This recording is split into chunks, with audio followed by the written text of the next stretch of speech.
I am a nurse practitioner, and I'm the primary care provider for a lot of the low-risk maternity cases at the practice where I work. I also work hand in hand with the doctors and midwives to create a healthy maternity, birth, and postpartum situation. My fiance is completing her residency. We live together and have for a few years now. We weren't in any hurry to get married. We originally had plans to do so in a couple of years, but then we got really busy for 2 years. It's driving my very religious parents crazy that their youngest son is living in sin. I don't really care. I'm an adult and I do what I want. We're getting married in June, so we're visiting my parents for a special dinner. The way it came together this year, everyone is at my parents' house, so that's my folks, my 3 siblings, myself and my fiance, and 7 grandchildren, so 17 people. At dinner, my mom starts talking about how she's so glad that we're finally getting married and that she won't be embarrassed at church anymore. And my dad says how proud he is of his 3 older kids who all either waited to get married before moving in together or got married right away after moving in together. My fiance was getting embarrassed, and I was getting mad over this stupid argument we've had too many times already. And a family dinner was the last straw. I've repeatedly asked them to accept that they cannot control how I live my life. As a result, I refuse to stay with them when I visit, even if I come alone. Hotels are just easier. I started talking about a premature baby I had been reading about. It was almost 3 months premature and weighed about 1.6 pounds. It was super strong and healthy for being born so little, and the NICU had high hopes for the baby doing well. My mom and dad both got deer in the headlight looks on their faces. Too bad. Should not have messed around with my fiance's feelings. So I asked them about my oldest brother. They told everyone he was born almost 4 months premature. Is there a chance that we could check out the family album where we keep all the records of family births and stuff? I already know my brother was over 9 pounds and almost 23 inches long when he was born. My grandmother told me all about it the first time my parents tried to shame me. The subject gets changed very fast. After supper, my parents told me that I should not try to embarrass them with private things that were not my concern. I told them that if I heard anything about my living arrangements ever again for the rest of my life, I would make sure to keep bringing up the fact that my mom was in her 2nd trimester when they got married. My parents are mad at me for telling them how to behave in their home, but my fiance's happy that they seem to be off the subject for good. Am I the idiot? My Grammy used to say, the first baby after marriage can come anytime. The second one always takes 9 months. Next time they give you guys grief, discuss how comfortable the back seat of your dad's old car was. You are not the idiot, OP. They're hypocrites. The fact that they fabricated going through a really grueling, often tragic thing just to keep up appearances really tells you where their priorities are. Standing up for your fiancé and yourself was much needed. This was brilliantly done. I have a friend who had a one-night stand with a woman who said she was pregnant a couple of weeks later. When the boy was born 11 weeks premature, weighing 11 pounds, my friend hightailed it out of there. Hopefully your parents will shut up about this issue now. I always notice that the people with the most to say always have the dirtiest laundry. Hypocrisy and judgment abound. I absolutely love this. You didn't call them out and embarrass them, but you stood your ground. I did laugh out loud when you said where you got your blackmail information. Grandma had that in her pocket for a long time, I'm guessing. I hope you give your grandmother a big hug regularly if she's still with us, because that is comedy gold. Congratulations on your upcoming wedding. I, 27 male, decided to take over my family's farm about a year ago, but I've been dating my girlfriend, 24, for 6 months now. When I took over the farm, I knew I wanted to get 2 dogs that were great protectors, so I got a Rottweiler, mainly for guarding, and a Maremma sheepdog who does most of the herding. Needless to say, both dogs have important jobs, and I always need them to be alert and aware in their training for the safety of themselves and the other animals on the property. That includes not treating them as pets. Unfortunately, recently, my girlfriend has been calling my dogs by 2 distinctive nicknames, and it's bothersome. She calls my Rottweiler Rump Roast and my Maremma Jelly, which are not their names. She's also been petting and cuddling up to them as you would a cute little puppy or something. I understand that she loves them, and the nicknames are out of love. But again, these dogs are not to be treated as pets. They're workers. I explained this to her and told her that if she couldn't understand where I was coming from, I really couldn't have her over anymore, and we would have to continue to see each other outside of the farm. This made her upset in a sad way. She was sad when she left, and I felt bad. I tried to explain my reasoning and side of things to her, and even asked my little sis for some advice. Still, my sister said that I was the idiot here, because my girlfriend is just a great person who cares for the animals as much as I do, which is true, so I get where she's coming from, but I also need these dogs to stay trained as farm dogs. Am I the idiot? I own several dogs and have fostered and trained many more. Some have jobs, some don't, but I've never seen a dog less functional at its job for receiving more love. My Akita is my guard dog. It's smart enough to know when it's go time, no matter what cuddles he's getting. My Borgie, Border Collie, Corgi is a herder and never was less effective at herding for being called a pretty little bean. Yes, you are the idiot. Wouldn't a guard dog be better at its job if it loves the people it's supposed to protect? Not to mention how important positive reinforcement is when it comes to training dogs. How's OP expecting to train his dogs if he doesn't intend to reward them with treats, praises, and cuddles? I pity those dogs, honestly. They'll be raised not knowing love and affection because OP thinks that they're just farm equipment. Plenty of police and service dogs live normal, non-working dog lives when they're not on duty and are still fantastic at their job. Working dogs aren't supposed to be on 24/7, dude. I don't think you know what you're doing. Definitely has no idea what he's doing since he got a Rottie as a protector of a farm instead of a literal livestock guardian breed. Then he has the actual LGD herding? An entire mess, LOL. Please give your dog some love. I'll say this again. They're not slaves. You don't deserve dogs. You're also cruel for refusing to let your girlfriend pet them. They deserve love. She's probably sad for them because she knows you neglect them regarding affection. I happen to marry into a family with an insane amount of money. More than they know what to do with, quite honestly. I spent approximately $15,000 per child for my 3 children for Christmas, which I'm immensely grateful to be able to spend on them. I donated the same amount to a charity of each child's choice as well. My mom's side has a rule that we only get each other Christmas gifts if we'll be seeing each other that year on Christmas Day.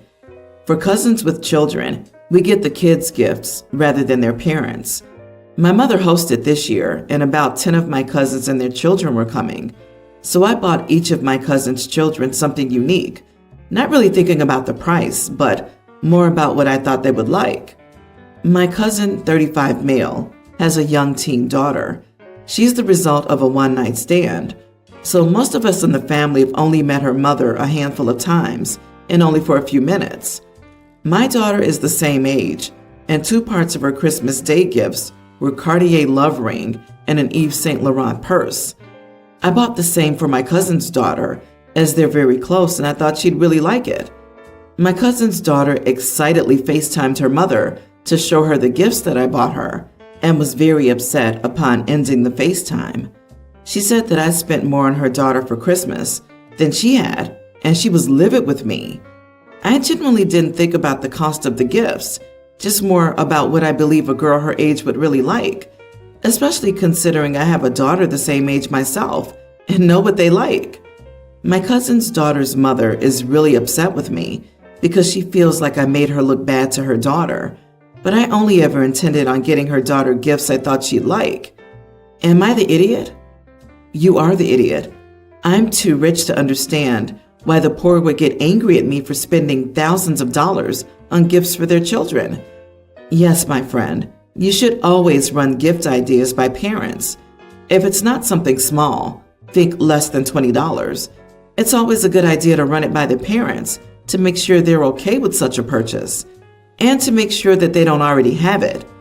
In some cases, parents may have punished a child for bad behavior by delaying the purchase of something they want until their behavior improves. And you making that gift for Christmas gets in the way of discipline. It's about being considerate. Agree. Most girls that age don't dream of YSL purses and Cartier bracelets. I think the money has gone to your head, and you just don't live in the real world anymore.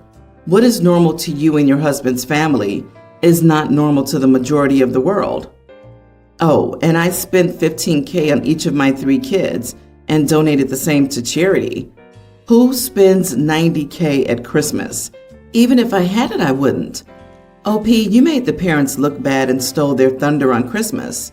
If there's a spoken tradition within the close family, great. But spending $4,000 on gifts for a child outside the group without discussing it with the parents first is inappropriate. Disagree. This is such a bitter thing to say. I doubt OP did anything maliciously. Your comment reeks of bitterness and jealousy. Honestly, I would be over the bloody moon if OP were in my family, for my kids' sake. People who are jealous will always find reasons to fuel their bitterness. I'd bet that if you had only given inexpensive presents, some people would criticize you for being cheap. OP, not the idiot. You're definitely living in a bubble, but essentially got twin gifts for your daughter and her cousin, who you say are close. Her mother overreacted because she was insecure about how much you spent. Most of the comments are jealous and bitter as well. Let me assure you, if anyone were to buy my daughter such lovely gifts, I'd simply be jealous that I didn't get them too. I am the drama this week. I, a teen female, got kicked out of Sunday school at my stepdad's church this weekend. My mom married Brad earlier this year. He has 4 kids, a tween female, a younger tween male, a pre-tween male, and a younger male child that are with him most of the time. And to say their family is religious is like the understatement of all time. The daughter has to wear skirts all the time and can't cut her hair, and they're all at church at least 3 times a week and have family Bible time and stuff every day. I wouldn't care, except that now that my mom and Brad are married, they expect me to participate, and that's just not my bag. I think it's superstitious, misogynistic nonsense, and I always leave their church feeling icky. I tried to get my mom to let me go to my dad's on Sundays to avoid conflict, but that's a non-starter so far. So I try to avoid talking about it, but Brad is like making it his personal mission to get me saved or something. So the subject comes up regularly. I finally put my foot down about not wanting to go to church with them, and it turned into a big argument, and my mom asked me to just go and keep the peace for the younger kids because it's something we do as a family. So I go and mostly just read, but I don't lie about why I'm there or my religion if someone asks me a question. Of course, it makes Brad angry and my mom, but I figure they can let me stay home if they don't like it. The problem is that the Sunday school teacher for my age group is a real piece of work and thinks we're all stupid because we're teenage girls. So he likes to go into biblical Greek translation stuff to make himself look smart. The only thing is, he's almost always totally wrong. My dad sent me to private school, and I took 2 years of ancient Greek, taking Latin now. And I know he's BSing people. So I brought an interlinear New Testament and a coined Greek dictionary with me this week. And when he got started, I corrected him. Not mean, but just like, wow, that's not what it says here at all. Can you explain more? And, oh, that's weird, because that's not how Brill defines that word. The dude was turning red by the end and asked me to stop interrupting. So I just shrugged and said I was trying to learn. He told the pastor, and the pastor told Brad that I was not allowed to come to Sunday school anymore because I was disrespectful. So Brad and my mom are mad and want me to apologize for derailing class instead of just getting through quietly. But I don't know. Am I the idiot? Not the idiot. Brad is way out of line trying to force his religion on you. And your mom's also the idiot for trying to coerce you into going to his church to keep the peace. Can you talk to your father and ask him to intervene on your behalf? His custody lawyer will have a field day. That's bugging me too. Hiking is an activity, or Friday night movies, or even volunteering somewhere. This is not on the same level as, this is our family activity, come join us. Mom may have to deal with the fact that you're not going to humor your stepdad's hobbies, and it's not your job to keep his kids from realizing There are other ways to live. I suspect part of this is he wants to keep tight control of the household, and questions breed rebellion. OP, you proved that the purpose of the Sunday school lesson was not about learning. If it were, the teacher would have been happy to have a discussion with you. The adults trying to force you to attend and agree with something you don't believe in don't respect your opinions, yet expect that you should respect theirs. That's not how respect works. My coworker, female 33, and I, male 43, used to get along great until a few weeks ago when she suddenly became very cold towards me after a work night out. I asked her out once or twice, but she rejected me, so I gave up, figuring out that if she changed her mind, she knew where to find me. My lease was coming to an end and I needed a new place to live. Through the grapevine, I found out that a flat directly in front of her house was for rent immediately. No wait, so I grabbed it. Just to explain a bit, the street is 2 long rows of terraced houses directly facing each other, with each flat above ground level having a huge bay window. Awesome flats, so I signed the lease immediately. My bay window is right in front of hers, which shouldn't be a problem. It's not my fault she doesn't use curtains. I use my big room as kind of a sitting room mixed with my gaming room, so I set up my computer and desk directly by the window. So when I'm gaming, I look directly outside. As I said, this shouldn't be a problem. Plenty of people do that. She hasn't said anything for a week or so. Not sure if she even knew that I lived there. But recently I saw her looking at me, and I smiled and waved at her. She made a strange face, waved back, and left the room. She's been telling everyone at work that I'm a creep and a stalker just because I rent a flat in front of hers. I am considering going to HR because she's been slandering me all over, but I wanted to double check if I'm in the clear. Am I the idiot for renting a flat directly in front of hers? You are the idiot. You asked her out multiple times despite her saying no. You then moved directly across the street from her. Innocent explanation or not, you aren't coming across as a massive creep. HR is not going to be sympathetic to you after you continue to ask her out after she clearly said no. You are the one who's harassing her, by all appearances. It's not my fault she doesn't use curtains. This literally sounds like the start of a horror movie. I'm a guy and I'd be creeped out if someone trying to get close to me rented out a place opposite me. And from OP's description, he rented it out because it was opposite her. Like, not I rented out a place and later discovered it. Can't believe someone in there with the right mind would do this. OP, you are making someone uncomfortable in their own home, specifically a woman you know personally and have a history with. Even if it didn't lead to anything, there were attempts made. This woman now does not feel safe in her own home. She doesn't know what's going through your head. All she knows is someone she's rejected has moved next to her and watched her through her window.